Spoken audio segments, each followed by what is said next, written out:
Okay, live stream's up. Now talking is ending. Yeah, shut the hell up. Hey! I was being nice. So let's do a little bit of a back and forth. I'm going to ask you what steps we should take in this lesson in order to create our loot box.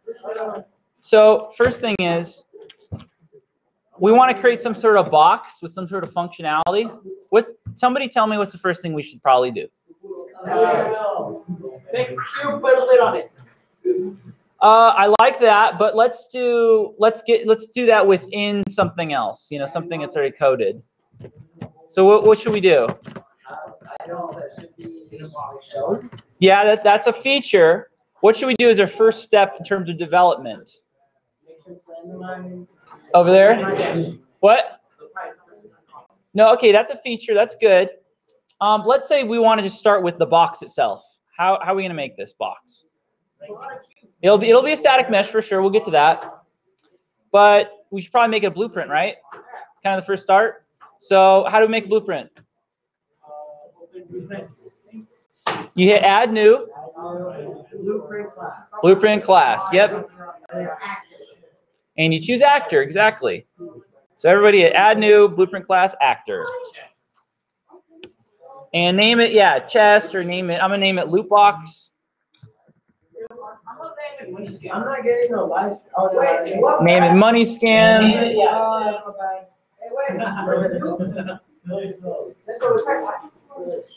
Add new actor. Okay, double click and open up your loot box. Now we have our loot box, the empty blueprint. Okay, Andy, I think you were on this step now. What do we want to do next? Okay, pull out a cube, put a lid on it. So let's do that. Add some sort of static mesh to it. I'm going to add a cube. Okay, we'll do Andy's cube idea. And I'll make it kind of long, like a chest should be. You could always change these things later, you know. And then maybe add some sort of lid.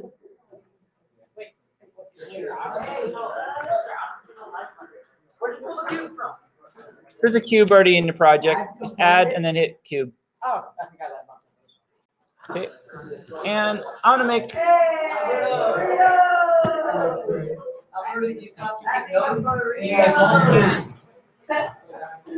I'm going to smash this second. I'm going to add a second cube and smash it to make the lid.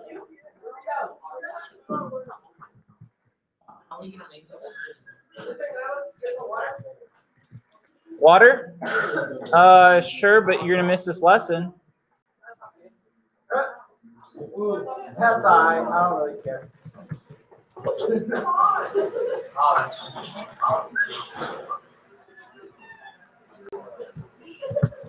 Okay, let's say this is our chest for now, okay?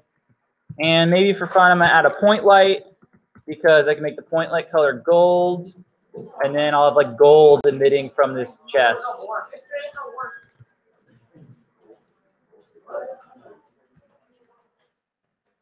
Something like that, okay? Doesn't have to be perfect right now.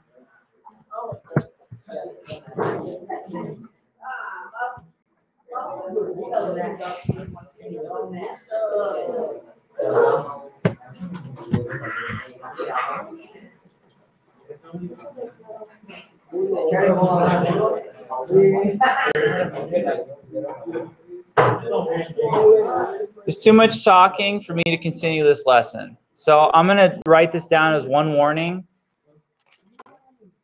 You guys have one warning. I'll give you 3. Okay? That means you got 2 more. It's pretty generous. If I have to warn you 2 more times, then I'm just going to cancel lesson mid-lesson. All right? And then you can do whatever you want. So keep talking if you want to do whatever you want. Otherwise, I'd like you to be quiet so I don't have to talk over you. Yep, right above. Yep. Okay, so I'm going to ask that we move forward in silence, and you're only talking if you're asking your neighbor a question, and you're doing so very quietly. So we want to make this chest do something when the player, let's say, gets near it. That's kind of an easy way of doing it. How might we make the loot box activate when the player gets near it? Somebody tell me. Sphere collision. Yeah, sphere collision, any type of collision. I'm going to do actually box collision, Andy, because what I like about box collision is I can make a box and put it right in front of the chest. That way the player can't open the chest if they go behind it. So we're going to add some kind of collision, though. So hit add component, type in box, choose box collision, and put the box collision in front of your chest and scale it out a little bit like I'm doing.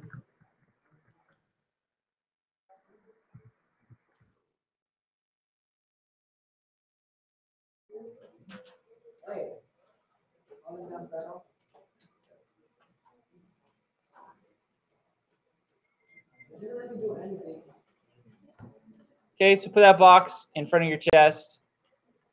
Now, someone else tell me, how are we going to trigger this event using this box? How are we going to trigger an event using the box?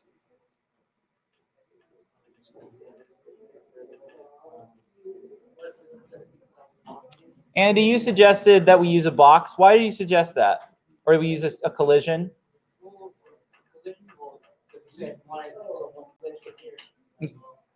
So what kind of event on the collision should we be looking for? We want the on begin overlap event, okay?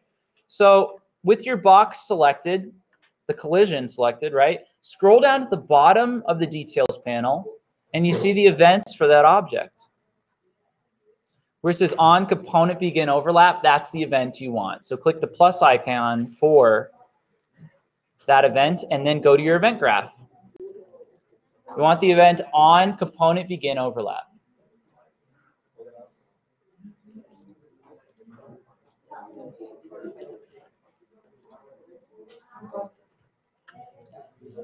All right, so now we're on this graph with this on begin overlap. What is going to happen next?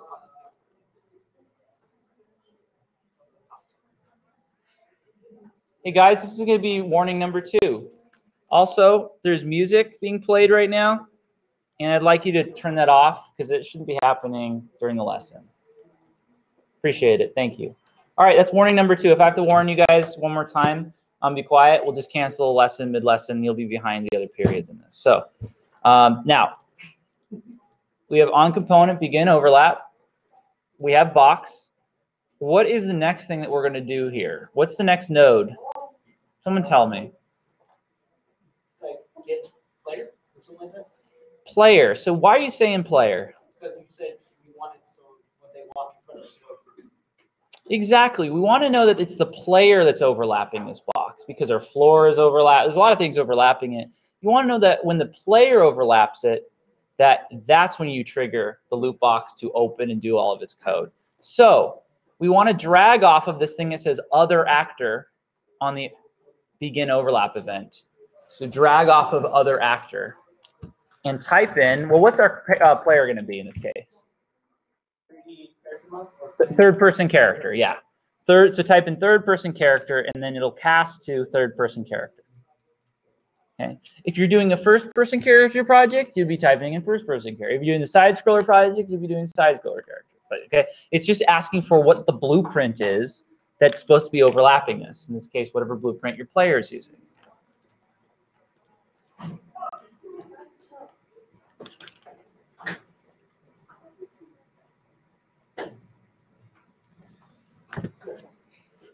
Yeah. Doesn't look at what? Don't worry about that now. Just continue on with this then. You can stretch it out later. As long as it's there and then it's hittable. Okay, so now we're casting. So now anything that happens after this is only going to happen if our third person character overlaps the box. Okay?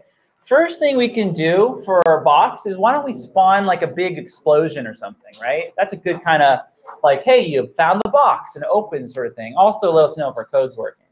So drag off of the cast and type in spawn particle. And the node you're going to get is actually called spawn emitter, but you can find it if you type in spawn particle or spawn emitter. And you want to choose spawn emitter attached. Spawn emitter allocation.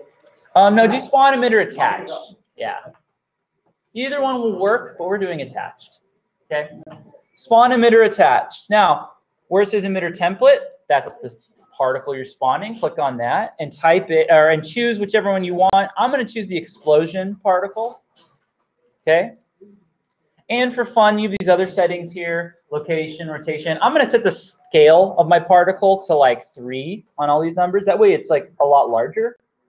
It's at 1 by default where it says scale, but now it'll be 3 times bigger. Like set scale. Yeah, you should have scale on the node. Spawn emitter attached to scale somewhere. Did you do spawn emitter attached? Yeah. Do you guys don't have scale? I do then? Yeah. Must be a new engine thing. Okay, then forget about it. The normal size particle is fine. It's a little tiny, which is why I want to do that. There is one thing you need to do, which is where it says attached to component. That is, remember, we're doing spawn emitter attached. Where is the particle being attached to? Yeah, you could do it on the box, the static mesh itself, whatever. You could do it. I could do it on my point light. You know, my point light's a little bit above the box, which is kind of good. It'll spawn kind of in where between the lid and the box is. But drag one of those components, your static mesh, your point light, whatever, into and attach it to the thing that says attached to component. Okay, and then hit play and see if you have a particle get spawned when you run up to your box. But make sure, sorry, I forgot to say, put your box in your level if you haven't already. So drag a box blueprint, lootbox blueprint into your level, and then run up to it and see if you can in fact trigger that particle. So I'm gonna run up to mine and boom, big explosion every time. Cool. So it's definitely firing. I can definitely go up to my loot box stuff. Okay. Well, let me pose the question to you guys next. What do you think we should develop about this system next? Well, a lot of things we could do. We could do the menu coming up. We could make it so that lid kind of creeps open and close. That's sort of a visual effect. What do you want to do? What area of development should we do? Sometimes things, by the way, in development are not clearly like step 1, step 2, step 3. Sometimes you have multiple things to do. You can do kind of order.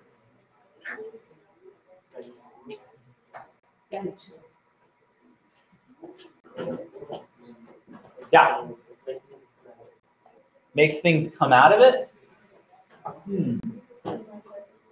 Do something like that. Okay, let's do that. Let's do All right, let's go to the event graph again of that.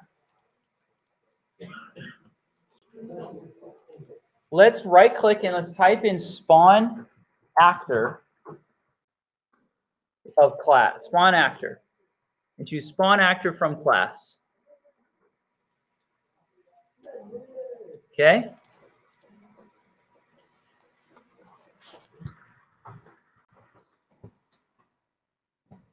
As far as the class itself, let's set the class to a static mesh actor. So we're just going to spawn a static mesh.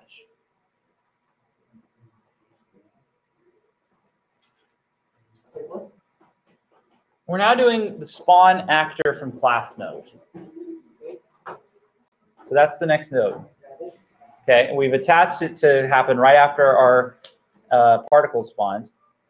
So we're going to spawn actor, and where it says class again, we just set it to static mesh actor. We're going to spawn a static mesh. Okay, this will be like an item. You know what we're kind of doing, by the way? I haven't done this with other classes, but it's based on your suggestion. We're kind of doing like the mystery box in Call of Duty. Okay, it's going to spawn some sort of thing and appear, it's going to kind of jump out of the chest and then be there. That's what we want to do. So I figure we'll do a static mesh thing right now. So where's this class, static mesh actor? Okay. Drag off return value and type in set static mesh, okay? Because we want to set whatever the static mesh is. Now, right now we'll hard set it to something, but in a while what we want to do is make it a random static mesh. So that may be like a list of possible static meshes. But anyway, drag off that spawn thing and type in set static mesh. You get this. And then where it says new mesh, you can set what static mesh it's using. I'm going to pick, I don't know, just like a sphere or something. I'm going to be boring. Pick a sphere. Okay, so you drag up return value, you set static mesh. Yeah. And then after that, And then where it says new mesh, you pick the mesh you want to do. I chose a sphere because I don't really have any assets in my project, like cool guns and laser guns and stuff. So I'm just doing a sphere for now.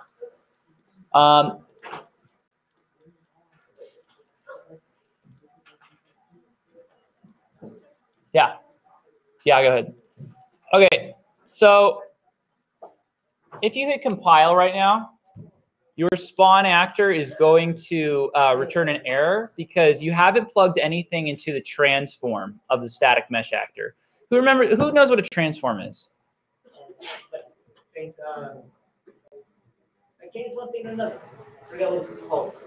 Not to transform, like the verb. What is a transform? Noun. It has a specific meaning. What's a transform? All right, so this is a good lesson now. All a transform is it is the location, rotation, and size or scale of an object. Okay, so those first three numbers you always see when you click on an object, that's what your transform is. Okay, and basically what it's saying is, hey, I don't know what transform, what size, location, rotation to set this thing as. So what we could do is right-click on where it says spawn transform and choose split struct pin. And it's going to open it up. And then you can set specifically what its location, rotation, and scale should be. Really, I'm going to leave all those alone except for location now. What I'll do is, remember with our particle, we put the point light into the attached thing, or we put our static mesh or whatever. I'm going to do that. I'm going to drag my point light onto my graph, and I'm going to drag off the point light and type in get location.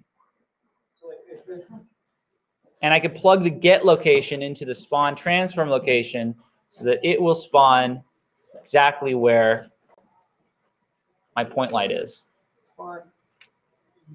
It could be your static mesh too, but I have a point light, Andy, that's above. I'm missing that step. So we have the spawn emitter, you did that, and we did the static mesh thing, and then this is our spawn actor. Okay, but maybe what you're missing is this right now for you might look like, oops. It might look like this, but you want to right click on spawn transform and do split. Then you get this. Spawn actor segment. Cool. Yeah, come on up if you need to see it, guys. Okay, after I drag off a spawn transform, what do I do? Right click on spawn transform and split it. And then you want to put some location into it. You could either type in numbers for the location. What I like to do is plug in something. My point light is right above the chest. So actually now it's not really, now it is. The reason I'm doing that, by the way, is if I just leave it at location 000, it might spawn in the chest. But we really want to spawn outside the chest. Okay. And the second, what we'll do is we'll enable physics on this, so it actually drops the ground like a graph. Because if it's spawned now, it's spawn floating. It's not connected. Exactly. Because you actually have to drag it on. Which one are you dragging? You want to drag that and like get its location. So I can get location and then that. Yeah, it's really useful. Is if you have to set the location of something, you're spawning in a given location. You can get location from something else and just relative location. Yeah. Relative. Or like chocolate chip. And did I get ice cream? No. Gum? Ew, chocolate chip gum? I don't like that. Really? I have not tried that.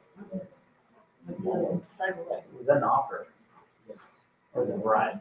It's a bribe. It's a call.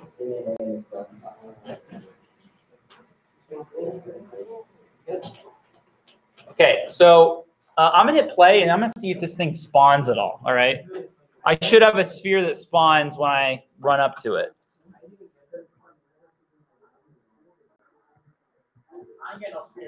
I get no sphere either.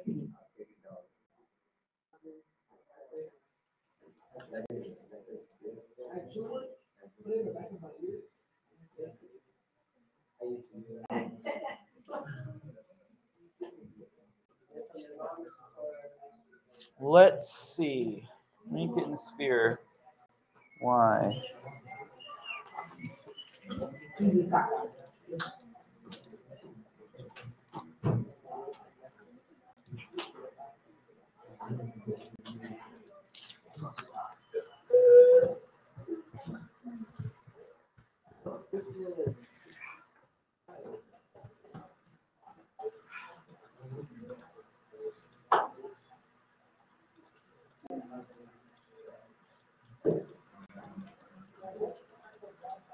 All right, let's hear your ideas. Why do you think the sphere is not spawning?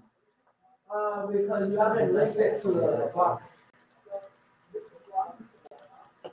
Maybe.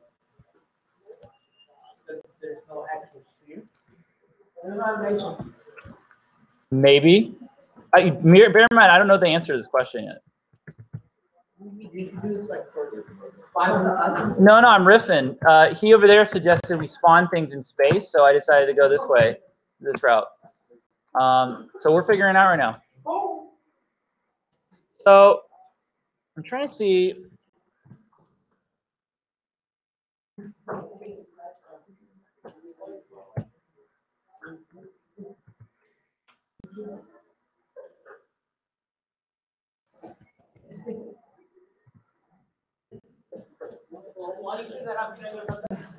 Go for it.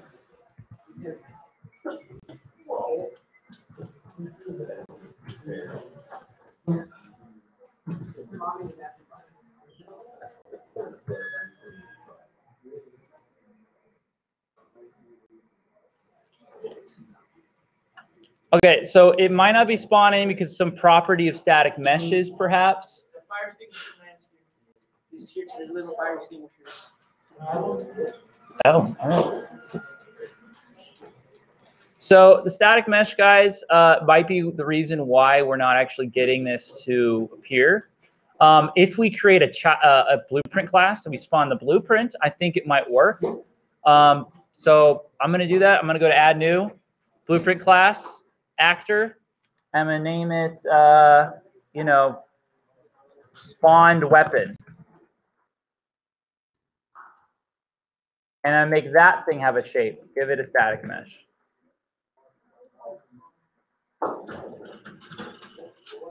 Okay. And we're supposed. Hey guys, listen up. Listen up.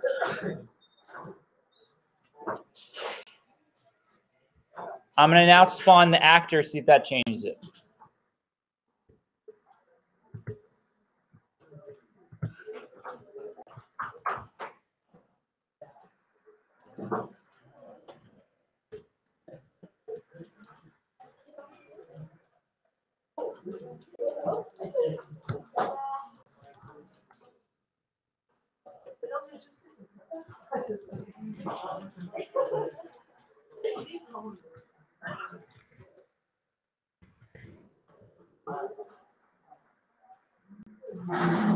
So we got 10 minutes.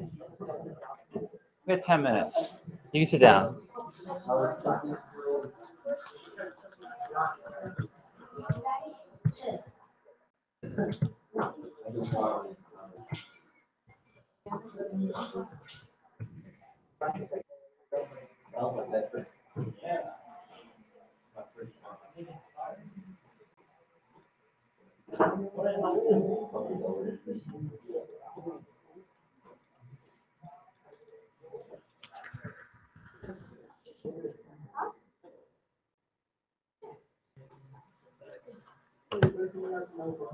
Okay, got it. I got it. All right. So the reason that what was happening, listen up. Okay, you can spawn the static mesh, I'm pretty sure. You can set it and do everything. So where it says the location, the transform location, how do I say this? There's two types of locations. There's relative location, which means relative to the blueprint, and there's world location. World location means it's like a number in the world. Apparently, spawn actor from class only spawns it according to world location.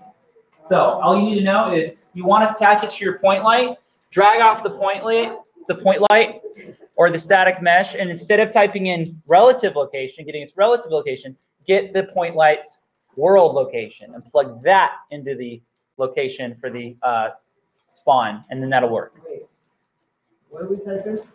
So whatever your drag like off a point light or your box or something, and do get world location. World location.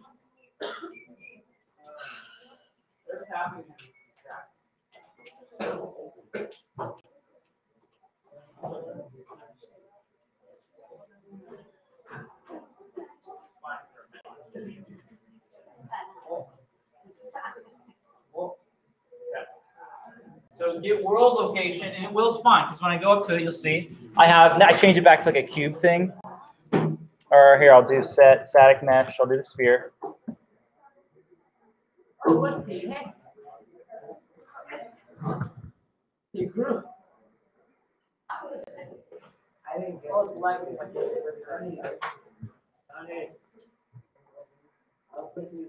Okay, I'll come by.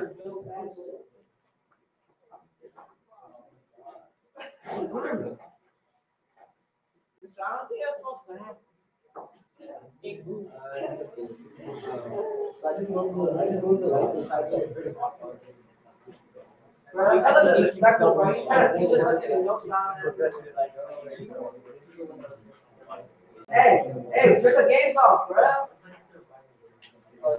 Trying to teach us something. It's too late.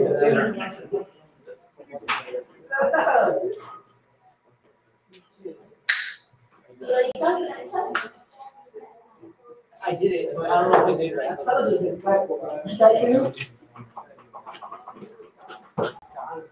Got it, exactly.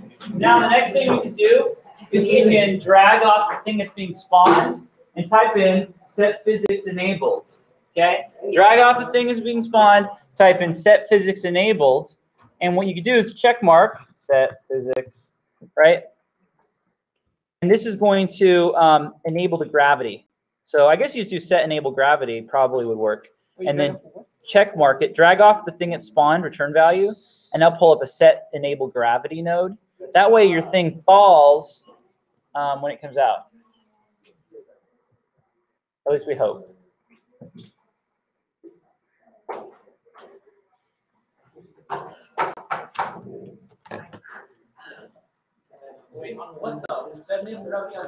On the return value of the actor you're spawning. Spawn actor from class, the return value.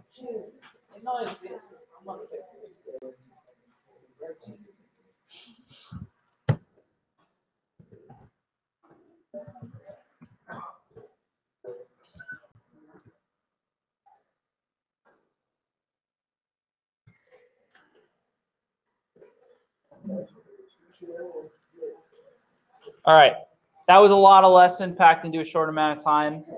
We'll revisit tomorrow.